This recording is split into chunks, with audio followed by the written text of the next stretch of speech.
Hi, I'm Craig Weller. I was born in Toronto, Ontario. I hail from the GTA. Currently, I live in Oakville, Ontario. I play guitar. I play guitar in the band called the Clutch Poppers.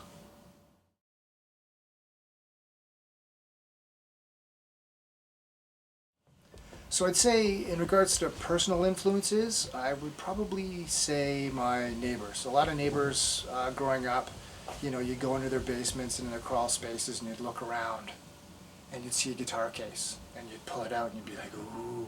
You'd open it up and there'd be like a shiny like Gibson or something in there. So, one neighbor had a beautiful like 1965 white SG with P90 pickups in it. Absolutely beautiful guitar.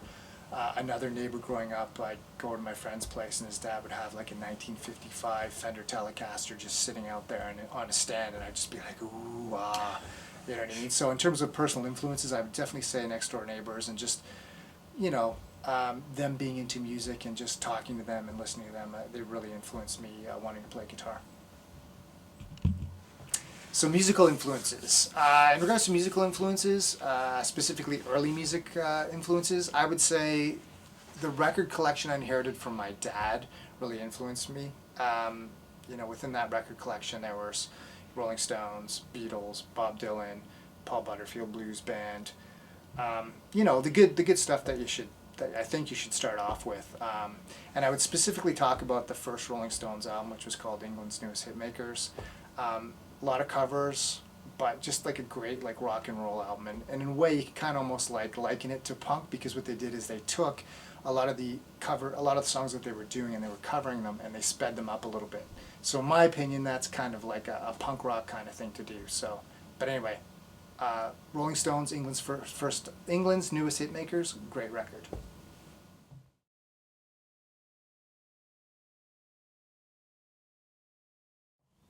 Okay, so what got me into punk? I think the first thing that got me into punk rock was when I was in grade 5, a friend of mine had It's Alive by the Ramones. We used to go to his house after school, we'd crank up Susie's a Headbanger and just jump around and freak out. We had a great, great time. From there, later on, I moved from Whitby. I lived in Whitby. I moved to Mississauga and I went to a high school called Woodlands. When I was at the Woodlands, I would wear stuff like my Ramones t-shirt, and all the punk rockers would come up to me and they would talk to me. We hung out, and they would let me borrow records. And the first records they let me borrow were, I had I guess I'm calling them the Holy Trinity of punk rock, which would be the first Ramones album, Nevermind the Bollocks by the Sex Pistols, and the first Clash album. So I started off with those three albums, and I wore the grooves out on those particular albums, and I thought they were fantastic. And then from there, we used to, in drama class in high school, we would do like these exercises and things like that, and you'd come in and you'd kind of lead the exercise, and you got to pick what kind of music you wanted to play for the exercise. A good friend of mine brought in GBH, Diplomatic Immunity, and when I heard that just blew my mind. It was like it just grabbed my spine and just shook it and said, hey, we like this, more of this please. So after that, I got into other bands. Minor Threat, the first couple Minor Threat records, 7 Seconds. So more kind of like hardcore punk. I got into that right after I got into the GBH experience. And then from there, I went into like more kind of your crossover stuff, which would be like your DRI, your Corrosion of Conformity, that sort of thing. So I mean, that's kind of the trajectory of me going from like kind of just your basic, nice, fun kind of Ramones all the way up into hardcore. Then I'd say in regards to Oi was always around. I had friends that were more into kind of punk, metal, hardcore, and then I had kind of the English punk rock kind of guys who we'd listen to a lot of Oi. We listened to like a lot of Sham 69, a lot of Angelic Upstarts. The big album that really got me into Oi was the first Oi album, which is the yellow one with Stinky Turner, I believe, from Cockney Rejects, giving the old reverse peace sign. Girlfriend of mine at the time went over to England. She brought me back a whole bunch of records, and that was one of the records. And I love that. I mean, it had the Foreskins on it. It had Cocksparrow on it. It had The Business on it. It had all kinds of different stuff, and it was a fantastic record. So that's the stuff that got me into Oi. We're talking 80s, and then I just found with the skinhead thing in the 80s, things started to veer in different directions, and that quite wasn't where my head was at, so I kind of more or less followed back into the hardcore. So I was into, you know, seeing a lot of hardcore bands at the time, and I was in a hardcore punk rock band at the time. So yeah, that's my story, and I'm sticking to it.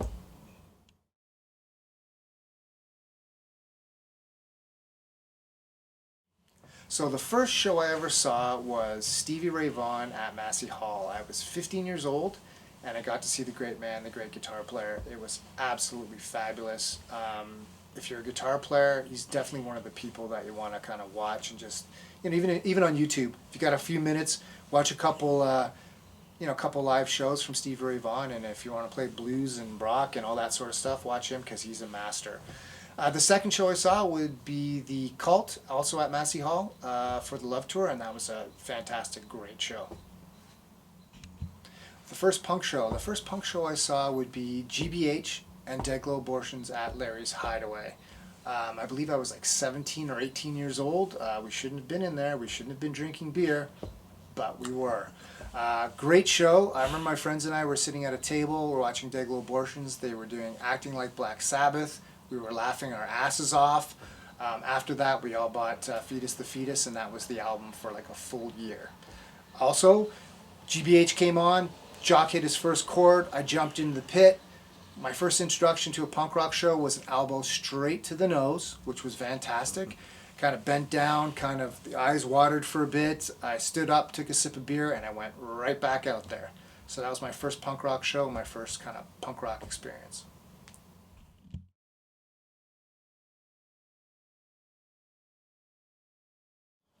Okay, so favorite shows.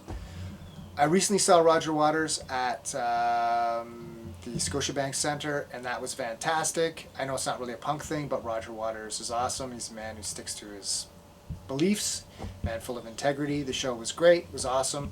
I recommend going to see him if you ever get a chance. I also remember going to see Metallica earlier on. I think it was like 1990. We saw them at, it was the Injustice for All tour, and we saw them at Maple Leaf Gardens. We had box seats, which meant Metallica and free beer. So Metallica, free beer. I mean, like, that's going to be a good night, right? Obviously. In terms of punk rock shows, just some really cool shows that I've seen. I saw a lot of cool shows at the Siboney. You know, DOA, Death Sentence. Death Sentence was totally awesome. Suicidal Tendencies, Circle Jerks, all, you know, all the great bands. Also Apocalypse. I remember seeing all at the Apocalypse. I also remember seeing the Doughboys at the Apocalypse, and the Doughboys, I think it was the Apocalypse. The Doughboys were awesome because it was, I think, from they were touring their first album. They all had the cool dreadlocks that came out, and they destroyed. They killed. They were fantastic. So those were some of the good shows, just off the top of my, you know, off the top of my head. I'm sure there are many others, but those are the ones that I can remember really, really well.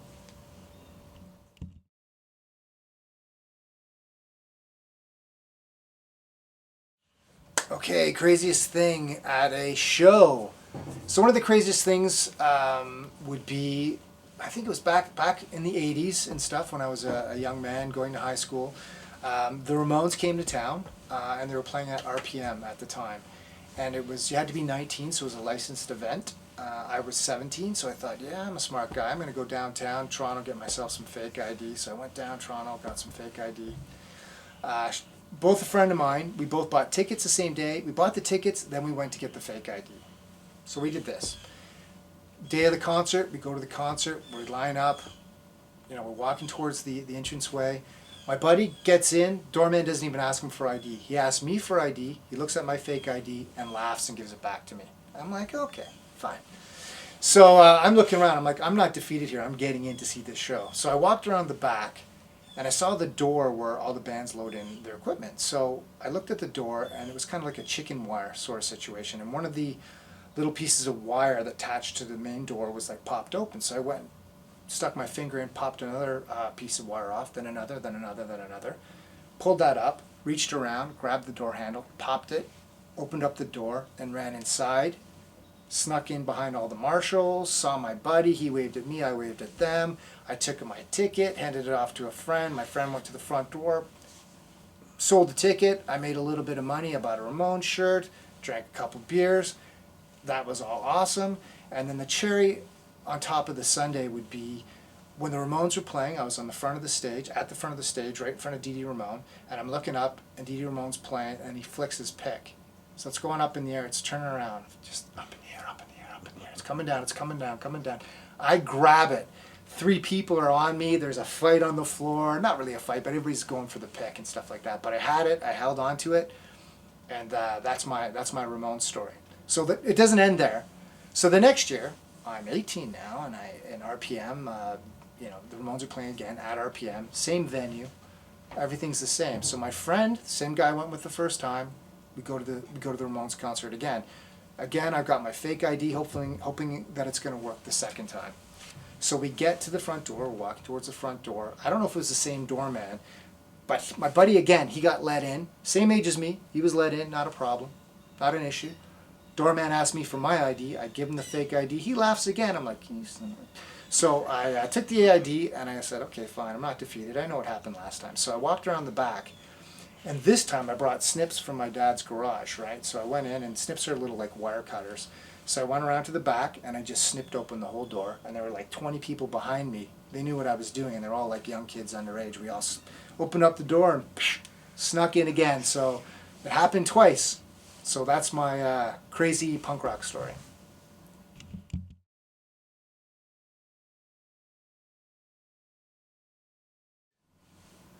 Okay, past bands. The first punk band I was in was a band called the Alcohol Preps, and that was in high school. The band was called the Alcohol Preps because the singer at the time had bad acne, so he used to use alcohol preps on his face to try and fight the acne. It didn't work. Wasn't really a good band name either, but you know what I mean. I was invited into the band afterwards, so I didn't really have any say in the actual name. That was a pretty good band. We had a lot of fun. We played for a couple years. We played a couple shows. Our first show actually was with BFG.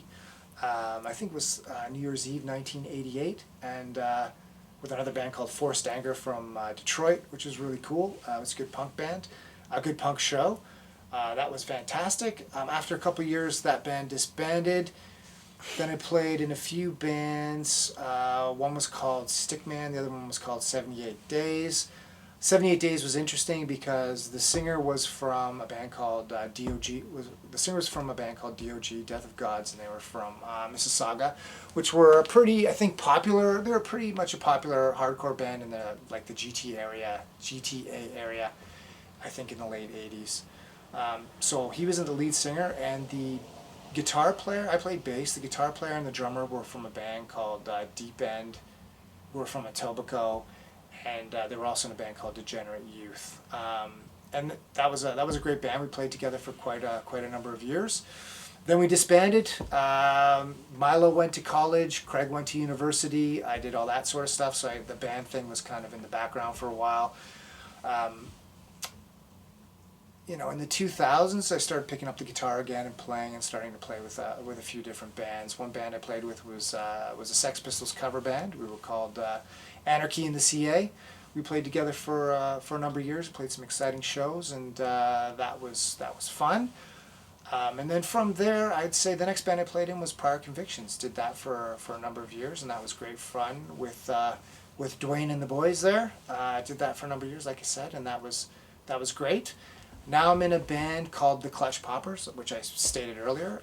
We play we do play like rockabilly, kind of more 50s rock and roll. We're a 3-piece.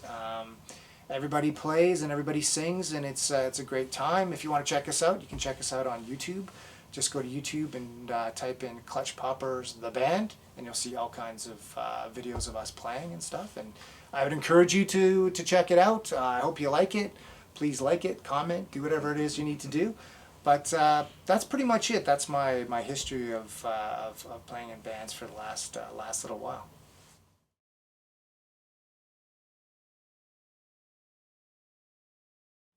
So what I like the most about being a musician. So I love playing in bands.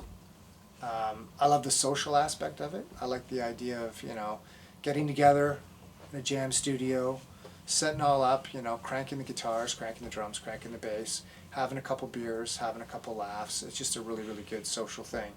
I also like when you're in a band and you're working on a tune and you play it for the first time and you nail it.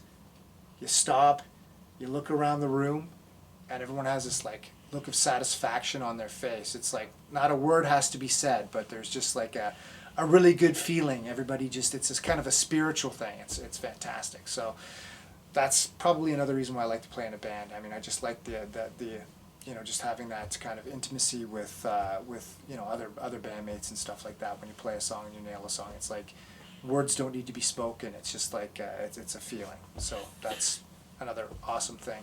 In terms of things I don't like, one thing I don't like is I love setting up shows, I love playing shows, I love doing the posters for the show and all that sort of stuff. I'm just not a big fan of just getting people to the show, asking your friends, your grandmother, your grandmother's friends, your friends of friends from 10, 20 years ago. It just really stinks. I hate doing that. But I do like it when you just play a show and, you know, people show up and it's great. I just don't like that stress of just trying to get people to a show.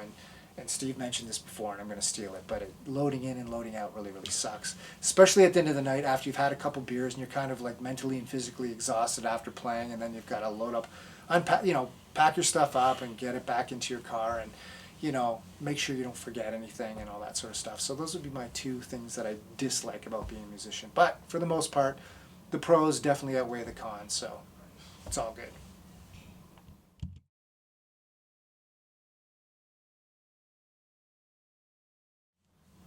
Okay, favorite food.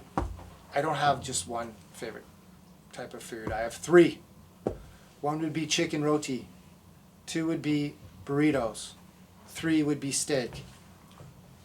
Now, that's today. I mean, those are my top three, and they could rotate at any time. Like, I mean, I could switch any single day, right? So, you know, on a Saturday it's usually steak, but any other time it would be like, you know, I love like chicken roti. If I can get my hands on one of those, I'm definitely into it. And burritos. Burritos are awesome. You gotta get guacamole on there. Gotta get some hot sauce, you know. But those are my three faves.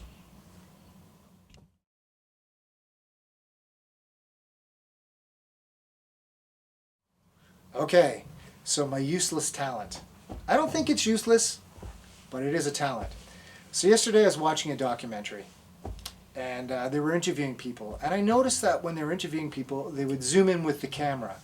And then when they would zoom in with the camera, I noticed that there was some dudes had like major like nose hair hanging out, you know. And one guy looked like there was an actual like tarantula leg hanging out of his nose, and I thought something was going to creep out at any minute. So I was like, that's not cool. And I thought to myself, well, I'm going to be on Steve's video tomorrow. I better make sure that I don't have any like tarantula hairs hanging out of my nose. So I walked upstairs, did a little check. I noticed everything was okay. I just grabbed my nose hair trimmer, just went in there and I turned it on and just did a little maintenance to make sure I'm okay. And I'm hoping I'm okay today. But anyway, I noticed that at that time I was thinking to myself, you know, that's one thing I'm pretty good at, is keeping the nose hairs nicely trimmed. So that's my useless talent.